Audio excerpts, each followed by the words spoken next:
13 साल पहले 2 मई 2011 को रात के 1 ही बजे थे जब अमेरिकी सैनिकों ने पाकिस्तान के एबटाबाद में दुनिया के सबसे बड़े आतंकवादी के घर में घुसकर उसे मार गिराया था। ओसामा बिन लादेन ने 1993 से 2001 के बीच अमेरिका पर 3 जानलेवा हमले किए। पहला, वर्ल्ड ट्रेड सेंटर, जिस पर 1993 में किया गया था और इसमें कुल 6 लोगों की जान चली गई थी। दूसरा हमला 1998 में अमेरिकी दूतावास पर हुआ था, जिसमें कुल 24 लोगों की जान चली गई थी। और आखिरी हमला 2001 में हुआ था, जिसमें कुल 3000 लोग मारे गए थे। अमेरिका को इतना नुकसान पहुंचाने के बाद ओसामा अमेरिका का सबसे बड़ा दुश्मन बन गया था। उसे मारने के लिए अमेरिका ने ऑपरेशन नेपच्यून स्पीयर चलाया, जो अफगानिस्तान के जलालाबाद में अमेरिकी सील टीम के बेस से लेकर पाकिस्तान के एबटाबाद तक था।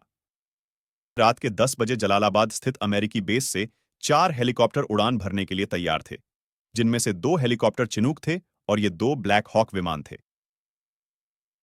ब्लैक हॉक एबटाबाद जाएंगे और ये 2 चिनूक वहां बैकअप के लिए तैनात रहेंगे।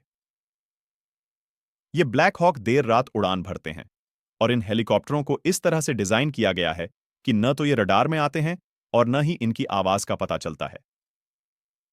रात के करीब 1 बजे दोनों हेलीकॉप्टर पाकिस्तान में ओसामा के घर के पास पहुंचते हैं और अमेरिकी सील कमांडो ओसामा को मारने से पहले उसके घर के बारे में पता लगा लेते हैं। ओसामा बिन लादेन घर की सबसे ऊपरी मंजिल पर रहता था। उसके बगल में एक एंट्री गेट है और पास का कंपाउंड खाली रहता था। ये लोग उसमें कूड़ा जलाते थे। 2 एंट्री गेट थे और उसके बाद गेस्ट हाउस, जिसके बाद ओसामा तक पहुंचा जा सकता था। उसके घर की दीवारें काफी ऊंची थीं और माना जाता है कि पाकिस्तान ओसामा को छिपने में मदद कर रहा था, क्योंकि ओसामा के घर से 1 किलोमीटर दूर पाकिस्तान मिलिट्री एकेडमी मौजूद थी। खैर, हेलीकॉप्टर की बात करें तो इनमें से एक ब्लैक हॉक का नाम चॉक 1 और दूसरे का चॉक 2 है। इन दोनों हेलीकॉप्टरों में कुल 24 कमांडो थे, जिन्हें सील्स कहा जाता है।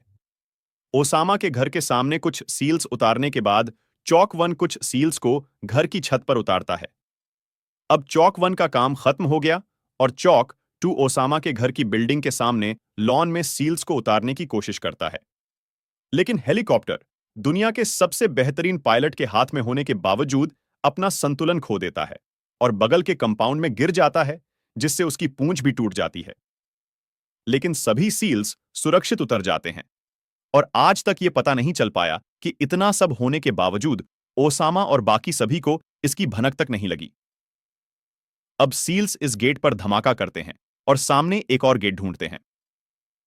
वो वहां भी धमाका करते हैं और गेस्ट हाउस में चले जाते हैं। सील टीम को अंदर से आवाजें सुनाई देती हैं और गेट पर AK-47 से फायरिंग होती है।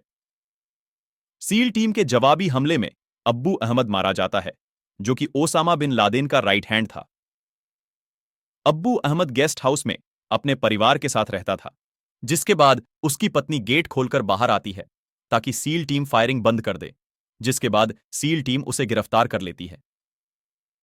गेस्ट हाउस को सुरक्षित करने के बाद सील टीम घर में घुसने के लिए तैयार थी। जैसे ही टीम ग्राउंड फ्लोर पर पहुंचती है, उन्हें वहां अबरार मिलता है। अबरार अपनी पत्नी और बच्चों के साथ वहां रहता था। अबरार मारे गए अब्बू अहमद का छोटा भाई था। जैसे ही सील टीम अबरार को देखती है तो फायरिंग शुरू कर देते हैं।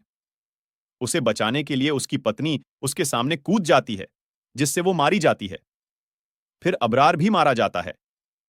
अबरार भी अपने परिवार के साथ वहां रहता था। सील टीम घर में मिलने वाले सभी बच्चों को सुरक्षित जोन में इकट्ठा कर रही थी।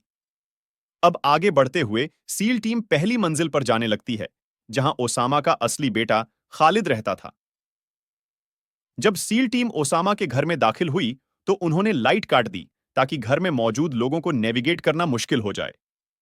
लाइट कटने से सील टीम को कोई फर्क नहीं पड़ा, क्योंकि उन्होंने नाइट विजन गॉगल्स पहने हुए थे और सील टीम की जैकेट पर एक कैमरा था जो व्हाइट हाउस से जुड़ा था, जिसे बराक ओबामा और बाकी लोग लाइव देख रहे थे। लाइट कम होने की वजह से खालिद सीढ़ियों से भागने लगा। सील टीम का एक सदस्य अरबी भाषा जानता था, जिसने अपना दिमाग लगाया और खालिद को पीछे से बुलाया। जैसे ही खालिद ने झांका तो उसे भी वहीं ढेर कर दिया गया। जैसे ही सील टीम दूसरी मंजिल पर पहुंची तो ओसामा अपनी दोनों पत्नियों के पीछे छिपने की कोशिश कर रहा था। ओसामा की पत्नी भी गोली न चलाने की गुहार लगा रही थी, लेकिन मौका मिलते ही उसने सिर में 2 गोलियां दाग दीं। ओसामा की पत्नियां उसके शव से लिपट गईं। अब सील टीम इस बात की पुष्टि करने में जुट गई कि यह ओसामा बिन लादेन ही है या कोई और। दबाव में पूछने पर भी ओसामा की पत्नियों ने मुंह नहीं खोला। बाद में एक लड़की को बुलाकर पूछा गया।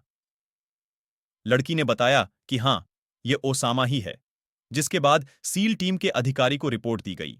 जैसे ही लड़की ने पुष्टि की कि यह ओसामा है, एक सील ने उसे फिर से गोली मार दी ताकि उसके बचने की कोई संभावना न रहे, जिसके बाद उसे एक बैग में डालकर नीचे उतारा गया।